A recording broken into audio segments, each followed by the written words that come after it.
Hello everyone there, this is Shafak Naz. I hope you all are enjoying your life fully.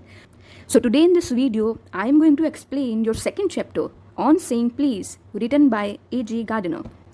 तो इस video में मैं आपके इस चैप्टर को शॉर्ट में समझाने वाली हूँ. A bit like will give you summary of this chapter और फिर इस चैप्टर को गहराई में यानी कि लाइन टू लाइन हम नेक्स्ट वीडियोस में पढ़ेंगे ताकि आपको चैप्टर में कहीं भी कुछ कन्फ्यूजन ना हो. तो लेट्स बिगिन. तो ये चैप्टर क्या है और किस बारे में है? Writer A.G. गार्डनर इस चैप्टर में दो चीज़ को समझाना चाहते हैं और वो दो चीज़ को समझाने के लिए बहुत सारे एग्जाम्पल और इंसिडेंट भी ऐड किए हैं चैप्टर में. क्या है वो दो चीज़?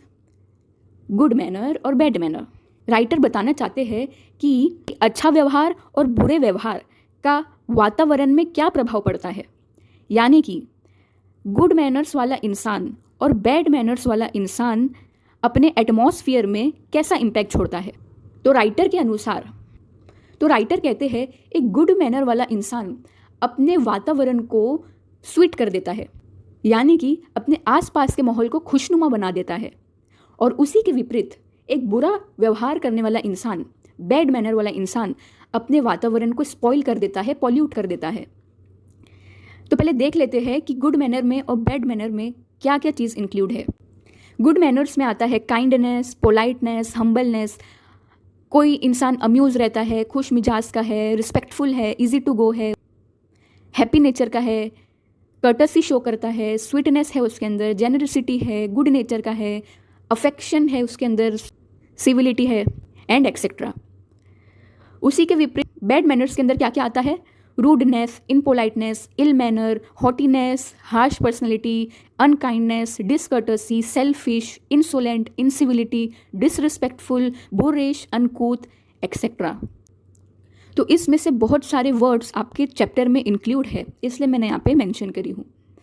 तो राइटर कहते हैं कि कोई इंसान के अंदर इसमें से कोई क्वालिटी है तो वो गुड नेचर का है, कोई इंसान के अंदर ये सब में से कोई क्वालिटी है तो वो बैड नेचर का है, बैड मैनर का है. तो राइटर कहते हैं एक गुड मैनर और बैड मैनर बहुत ही ज़्यादा पॉइजनस होते हैं, बहुत ही ज़्यादा इन्फेक्शियस होते हैं और ये चैन की तरह पूरी दुनिया में फैलते हैं. इन्फेक्शन कैसे होता है? एक इंसान से दूसरे इंसान से तीसरे इंसान, और ऐसा कर करके चैन बना के पूरा फैल जाता है. तो गुड मैनर और बैड मैनर भी ऐसा ही है. तो जैसा कि हमने पहले जाना कि गुड मैनर हमारे आसपास की हवा को खुशनुमा बना देता है, एटमॉस्फेयर को स्वीट कर देता है, यानी कि गुड मैनर एक अच्छा इन्फेक्शन है जो हमारे आसपास के लोगों का, हमारे आसपास के एटमॉस्फेयर का माहौल खुशनुमा बना देता है. और उसी के विपरीत बैड मैनर्स हमारे आसपास के लोगों का, हमारे आसपास के वातावरण का माहौल स्पॉइल कर देता है, खराब कर देता है. ये चैन की तरह क्यों फैलते हैं? फॉर एग्ज़ाम्पल, कोई एक इंसान किसी से रूडली बात करता है तो उसका मूड ख़राब हो जाता है. फिर वो अपना गुस्सा निकालने के लिए कोई तीसरे से रूडली बात करता है, बैड टेम्पर दिखाता है. फिर तीसरा इंसान चौथे इंसान के साथ वैसा करता है, चौथा पाँचवें के साथ, और ऐसे ही करके ये चैन बढ़ती जाती है और पूरे वर्ल्ड में ये पॉइजन फैला देती है. उसी के विपरीत अच्छा व्यवहार करने वाला इंसान, फॉर एग्ज़ाम्पल कोई खुश मिजाज के इंसान है, वो किसी का मूड अच्छा कर देता है अपनी बातों से, तो दूसरा इंसान खुश हो जाता है, वो अपने सारे गम भूल जाता है, वो पॉजिटिव फील करने लगता है, उसके अंदर फ्रेशनेस आ जाती है. फिर वो अपने सारे रूडनेस और गम भूल जाता है और वो तीसरे इंसान के साथ अच्छे से बात करता है, फिर तीसरा इंसान चौथे के साथ, और ऐसे ही कंटिन्यू ये चेन फैलती है. और गुड मैनर ऐसे ही हमारे वर्ल्ड के एटमॉस्फेयर को अच्छा कर देता है. तो राइटर ने यही दो चीज़ को पूरे चैप्टर में समझाने की कोशिश की है. चैप्टर की प्रस्तावना भी इसलिए यही रखी गई है. यही दो चीज़ को समझाने के लिए राइटर ने थोड़े इंसिडेंट, थोड़े एग्जाम्पल ऐड कर दिए हैं चैप्टर में ताकि हमको ये चीज़ गहराई में समझे. राइटर एक इंसिडेंट से इस चैप्टर की शुरुआत करते हैं. उस इंसिडेंट में होता है एक लिफ्टमैन और पैसेंजर, यानी एक लिफ्ट वाला और उसका ग्राहक. तो होता क्या है, वो जो पैसेंजर होता है वो लिफ्ट में एंटर करता है और बोलता है टॉप, मुझे ऊपर ले चल. लेकिन वो लिफ्ट वाला बोलता है कि मुझे टॉप प्लीज़ बोलिए, यानी मुझे ऊपर ले चलिए ऐसा बोलो. लेकिन वो पैसेंजर प्लीज़ बोलने से इनकार कर देता है. ये चीज़ लिफ्ट मैन को बहुत ही ज़्यादा हर्ट करती है और वो लिफ्ट वाला वो पैसेंजर को बाहर निकाल के फेंक देता है और इसकी वजह से वो लिफ्ट वाले पे जुर्माना लग जाता है। आगे राइटर बताते हैं चैप्टर में कि होता क्या है, वो जो पैसेंजर होता है वो उसको प्लीज़ इसलिए नहीं बोलता है क्योंकि उसके कंपनी का कोई एम्प्लॉयर उसे गुड मॉर्निंग विश नहीं करता है। ये चीज़ से वो इरिटेटेड हो जाता है और वो जो एम्प्लॉयर था और वो एम्प्लॉयर उसे गुड मॉर्निंग विश इसलिए नहीं करता है क्योंकि उसकी वाइफ सुबह नाश्ते के वक्त खरी खोटी सुनाई थी। उसकी वाइफ का मूड इसलिए ख़राब रहता है क्योंकि उसके घर में खाना पकाने वाली ने उसके साथ रूडली बात करी थी। वो खाना पकाने वाली का मूड इसलिए ख़राब था क्योंकि उसके घर के अंदर जो काम वाली आती है उसने उससे उल्टा जवाब दिया था, आंसर बैक किया था। तो यहाँ देखें कैसे एक ने अपना गुस्सा दूसरे पे निकाला, दूसरे ने तीसरे पे, तीसरे ने चौथे पे, और ऐसे ही करके ये चेन फैलती गई। तो समझ गया, चैप्टर में जब अपन पढ़ेंगे ना तो तुम लोग को एकदम डिटेल में समझ जाएगा। मैं यहाँ पे तुम लोग को समरी शॉर्ट में बताने की कोशिश कर रही हूँ कि ये एक्चुअल में थीम क्या है चैप्टर का, क्योंकि डायरेक्ट अपन लाइन टू लाइन में चले जाएंगे फिर तुम लोग तो पूरा कन्फ्यूजन हो जाएगा। क्योंकि ये जो चैप्टर है ना वो एक स्टोरी टाइप नहीं है, ये एक ऐसे है। तो राइटर ने फ्लो में ये चैप्टर को नहीं लिखा है स्टोरी में, डायरेक्ट स्टोरी बताए है, फिर बीच बीच में टिप्पणी ऐड करे है, एग्जाम्पल दिए है। तो तुम डायरेक्ट ऐसा स्टोरी में चले जाएंगे ना तो तुम लोग को कन्फ्यूजन होएगा। तो इसलिए पहले थीम अच्छे से समझ लो फिर लाइन टू लाइन पढ़ना, ठीक है। तो इतना समझ गया कि राइटर ने बैड मैनर्स एनवायरनमेंट को कैसे स्पॉइल करता है ये चीज़ को समझाने के लिए एक लिफ्टमैन के इंसिडेंट से इसको समझाए है। अब गुड मैनर हमारे वातावरण को अच्छा कर देता है, खुशनुमा बना देता है, ये चीज़ को समझाने के लिए राइटर ने एक अलग इंसिडेंट बताए हैं जो कि उन्होंने खुद एक्सपीरियंस किए हैं, एक बस कंडक्टर का। तो राइटर बताते हैं कि एक बस कंडक्टर होता है, उस बस कंडक्टर को राइटर अपना एक अच्छा दोस्त मानते हैं। तो होता क्या है, एक बस कंडक्टर होता है, वो बहुत ही ज़्यादा खुश मिजाज का होता है, बहुत ही ज़्यादा गुड नेचर का होता है, वो अपने पैसेंजरों को हमेशा खुश रखता है और सारे एज के पैसेंजरों का ख्याल रखता है। बूढ़े लोगों के साथ वो ऐसा बिहेवियर करता है कि लगता है कि उन लोग का बेटा है वो। छोटे बच्चों के साथ वो ऐसे पेश आता है, ऐसा बिहेवियर रखता है कि वो उन लोग के पिता जैसा लगता है। और यंग पीपल लोग, नौजवान पैसेंजर लोगों के साथ हंसी मजाक, अम्यूज़मेंट, जोक करके बात करता है। तो बस कंडक्टर का ये नेचर उस बस में आने वाले सारे पैसेंजरों का मूड अच्छा कर देता है। सारे लोग बेसब्री से इंतज़ार करते हैं उसके साथ उस बस में ट्रैवल करने का, सिर्फ और सिर्फ उसके खुश मिजाज, उसके गुड नेचर, उसके पोलाइटनेस, उसके हम्बलनेस की वजह से। राइटर एक इंसिडेंट इधर पे और बताते हैं, बोलते हैं कि मैं एक बार वो बस में बैठता हूँ, फिर मुझे रियलाइज़ होता है कि मैंने तो पर्स लाया ही, मेरे पास पैसे नहीं है। ये बात मैं जब बस कंडक्टर को बोलता हूँ तो मुझे लगता है कि वो मुझे बीच रास्ते में उतार देगा। लेकिन वही बस कंडक्टर क्या बोलता है कि कोई बात नहीं, तुम्हें जिधर जाना है मैं उधर छोड़ दूंगा, और ऐसा बोल के वो टिकट तक दे देता है। और बस कंडक्टर का ऐसा नेचर राइटर के दिल को छू जाता है। वो बहुत ही ज़्यादा खुश हो जाते हैं और उसके बाद से उस बस कंडक्टर को अपना अच्छा दोस्त मानते हैं। हालांकि उनको बाद में अपना वो पैसा मिल जाता है, वो बहुत ढूंढते हैं जेब में, वो उनको पैसा मिल जाता है, उसे बस कंडक्टर को पैसा दे देते हैं, ठीक है। तो बस कंडक्टर के एग्जाम्पल से उन्होंने गुड मैनर्स हमारे आसपास के वातावरण को खुशनुमा कर देता है ये चीज़ को समझाया है, ठीक है। तो ये दो चीज़ लोग पहले एकदम दिमाग में फिट कर लो इस चैप्टर से रिलेटेड। अब और भी थोड़ी चीज़ उन्होंने बताए हैं। राइटर कहते हैं कि जो बुरा रवैया है ये किसी को पसंद नहीं आता है ना। आपसे कोई रूडली बात करेगा तो थोड़ी आपको पसंद आएगा। तो ये बैड मैनर किसी के द्वारा पसंद नहीं किया जाता है और ये कानूनी अपराध भी नहीं है। यानी कि डिसकर्टसी या bad manner is not a legal offence. यानी तुम्हारे साथ किसी ने रूडली बात किया, तुम्हारे साथ किसी ने बदतमीज़ी से पेश आया, तो तुम उस पर केस नहीं कर सकते, ना ही कोई जुर्माना लगा सकते हो, क्योंकि बदतमीज़ी से रिलेटेड कोई भी कानून नहीं है, क्योंकि ये इंसान का एक प्राइवेट बिहेवियर होता है।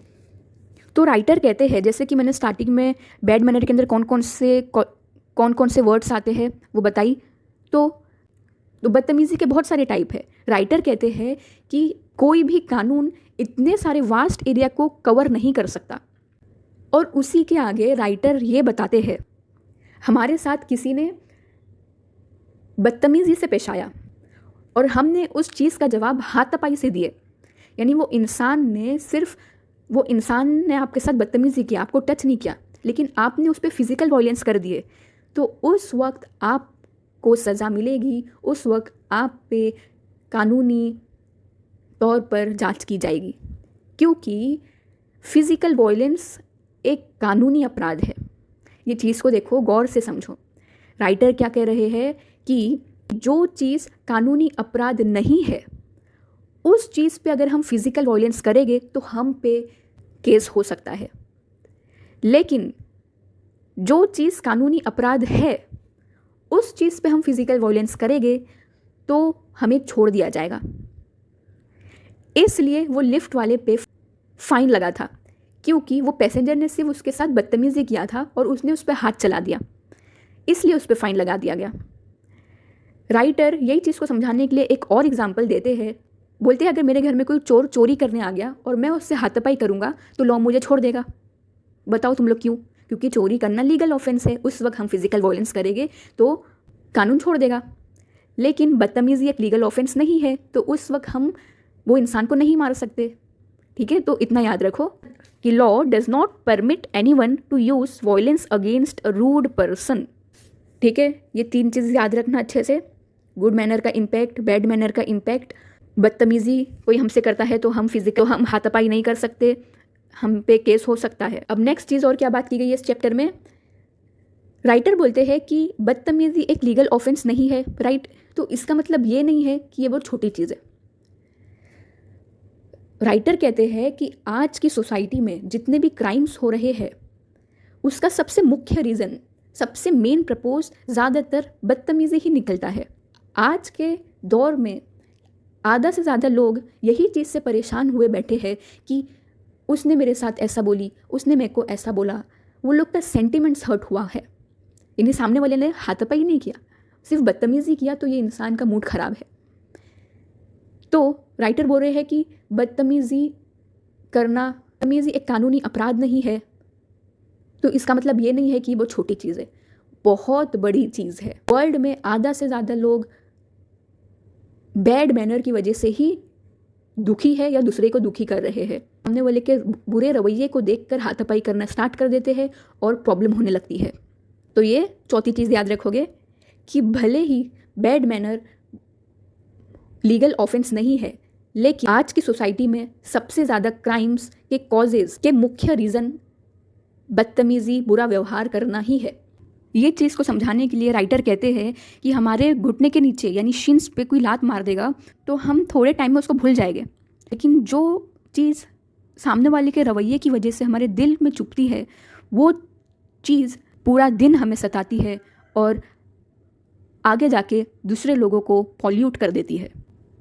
तो 5वीं चीज़ ये याद रखोगे क्या? The pain of a wound to our self respect और our vanity may poison the whole day, but the pain of sheens soon passes away. तो इसलिए लेखक बताना चाहते हैं कि ये जो रूडनेस होता है इंसान का, ह्यूमन नेचर, उसे जल्द से जल्द ख़त्म करना पड़ेगा, क्योंकि ये सोसाइटी को बहुत बुरी तरीके से इन्फेक्ट कर रहा है। तो राइटर कहते हैं कि हमें बुरे बिहेवियर की हवा को अच्छे बिहेवियर की हवा से ख़त्म करना पड़ेगा, यानी कि हमें रूड बिहेवियर वाले लोग के साथ अच्छा बिहेवियर करके वो हवा को ख़त्म करनी पड़ेगी, ताकि ये चैन ना फैले और रुक जाए हमारी वजह से। इन सिंपल टर्म, हम बेइज्जती का जवाब इज्जत से देना पड़ेगा। अगर हम ऐसी कोई सिचुएशन में फंस जाते हैं जब हमारी कोई बेइज्जती करता है, रूड बिहेवियर करता है या इम्पोलाइट वर्ड यूज़ करता है, तो ये 6th चीज़ तुम लोग याद रखोगे क्या? हमें सोसाइटी से रूडनेस, हार्शनेस, क्राइम्स ख़त्म करने हैं, सिविलिटीज़ रिस्टोर करनी है, तो क्या करना पड़ेगा? The best way to restore, ये 6th चीज़ तुम लोग याद रखोगे, ठीक है? The best way to restore the civilities is not by war but by being polite with the impolite. This is the ultimate way to spiritual victory. और ऐसा करने से क्या होता है? हमारी स्पिरिचुअल विक्ट्री हो जाती है, यानी हमारे आत्मा को शांति मिलती है। ऐसे ही लोग भगवान द्वारा पसंद किए जाते हैं, गॉड द्वारा पसंद किए जाते हैं। और प्लस सामने वाले की बोलती भी बंद हो जाती है, आसपास की पब्लिक की नज़र में भी हमारी इमेज अच्छी बनती है। तो what does the author advise us to do when we meet an uncivil person, rude person? To act politely. This will not only make the opponent realise his folly, folly behavior, but also will restore our peace of mind and we will get spiritual victory. ठीक है, तो ये next चीज़ तुम लोग याद रखोगे। क्योंकि वैसे भी आजकल ह्यूमन नेचर ऐसा ही है कि सबको लव चाहिए, सबको रिस्पेक्ट चाहिए। हम कोई इंसान की तारीफ़ कर देते हैं तो उसकी नज़र में हम अच्छे बन जाते हैं। We have to understand this, वरना फिर हम एक फुलफिल लाइफ नहीं जी पाएंगे। तो इसलिए हमको ये समझना पड़ेगा और हमें कंट्रोल करना पड़ेगा। जब हम ऐसी कोई सिचुएशन में फंस जाते हैं, कोई रूडली बात करता है, तो हमें बेइज्जती का जवाब इज्जत से देना पड़ेगा। We have to act polite anyhow in any situation. और नेक्स्ट चीज़ राइटर ने किस बारे में बताई है? Acknowledgement of service. कोई हमें सर्विस देता है, कोई हमारा काम करता है, तो हमें एहसास होना चाहिए कि हमें वो सर्विस मिली। Acknowledgement of service. तो कोई हमारा काम करके देता है तो हमें कर्टोसीस वर्ड यूज़ करना चाहिए, जिसको 5 गोल्डन वर्ड्स भी कहते हैं, 5 मैजिकल वर्ड्स भी कहते हैं, 5 पावरफुल गोल्डन वर्ड्स भी कहते हैं। कौन कौन से? Sorry, thank you, please, may I and excuse me. ये 5 ऐसे मैजिकल वर्ड्स हैं जो सामने वाले का दिल जीत लेते हैं और हमें एक पोलाइट इंसान बनाते हैं। ठीक है, तो नेक्स्ट चीज़ का याद रखोगे? We should have acknowledgement of service. By what? By saying please and thank you in return. ये सारी चीज़ें ही तो हमारी लाइफ में ऑयल की तरह काम करती है, जिससे हमारी लाइफ स्मूथली चलती है बिना कोई प्रॉब्लम के। ये चीज़ भी राइटर ने बताए है और ये छोटे से काम है। This are the small changes you can bring. तो राइटर कहते हैं ये this are the small changes. ये सारी छोटी छोटी चीज़ें हमारी लाइफ को ऑयल की तरह रखती है, स्मूथली चलाती है। कोई हमसे नाराज़ नहीं होता है, स्पिरिचुअली हम सेटिस्फाइड रहते हैं, आसपास का माहौल खुशनुमा रखते हैं, कोई प्रॉब्लम नहीं। इम्पोलाइट बिहेवियर को अपने पोलाइट बिहेवियर से ख़त्म कर देते हैं और एक फुलफिल लाइफ जीते हैं। क्योंकि at the end of the day जब हमारी डेथ होगी तो उस वक्त जो हमें सेटिस्फेक्शन होगा ना, कि हमने हमारी लाइफ में आज तक किसी से हार्शली बात नहीं किया, कभी किसी का दिल नहीं दुखाया, सिर्फ और सिर्फ हमारे रूड बिहेवियर से तुम्हारे आसपास के सारे लोग बोलेंगे क्या बंदा था, एक भी इंसान का दिल नहीं दुखाया अपनी पर्सनैलिटी से। तो ऐसी पर्सनैलिटी रखनी चाहिए। पता है सबको गुस्सा आता है, लेकिन वो गुस्से का घूंट पीना पड़ेगा और अपने पोलाइटनेस की हवा को बाहर निकालना पड़ेगा और रूडनेस, इम्पोलाइटनेस को दुनिया से ख़त्म करना पड़ेगा। और इसीलिए तुम्हारे चैप्टर का नाम है on saying please. Please word कहने से क्या होता है? बाकी के वर्ड्स भी है, लेकिन टाइटल तो बड़ा नहीं रख सकते ना। On saying please, thank you, may I, excuse. इसलिए ऑन सेइंग प्लीज़, प्लीज़ कहने से क्या क्या होता है वो हमने देख चुके। स्पिरिचुअल विक्ट्री मिलती है, सामने वाले को अपनी गलती का एहसास होता है, माहौल खुशनुमा रहता है, हम लोग इम्पोलाइटनेस को ख़त्म कर देते हैं, हमारी ज़िंदगी एक स्मूथ पहिए की तरह चलती है, एंड मैनी मोर। वो हम चैप्टर में डिटेल में पढ़ेंगे। तो आई होप अभी तुम लोग को समझ में आ गया होगा कि आपके सेकंड चैप्टर में क्या चीज़ की बात की गई है, कोई कन्फ्यूजन नहीं होगा। I have given my best to explain you in short. तो अब मिलेंगे इसी चैप्टर के लाइन टू लाइन एक्सप्लेनेशन में। Good bye.